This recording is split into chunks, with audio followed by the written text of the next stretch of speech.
В региональном управлении Федеральной антимонопольной службы подвели итоги деятельности за первый квартал текущего года.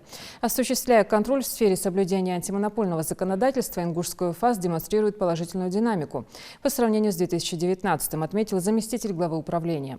Так, в сфере закупок для обеспечения государственных и муниципальных нужд Ингушским УФАС России выведен ряд типовых нарушений по госзаказам. Сюда относят нарушение сроков извещения о проведении закупки, порядка выбора, способа определения поставщика и ряд других недочетов.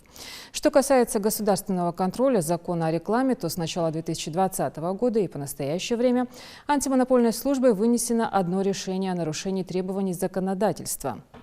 Еще 2 дела находятся на стадии рассмотрения. Также на встрече обсудили злоупотребление хозяйствующим субъектом, доминирующим положением и земельный кодекс. Ингушский УФАС России с начала этого года вынес 70 постановлений о назначении административных наказаний на общую сумму 1,5 миллиона рублей. Каждый квартал мы проводим такие публичные обсуждения и доводим до представителей органов власти, органов самоуправления практику применения антимонопольного законодательства Ингушского УФАС России.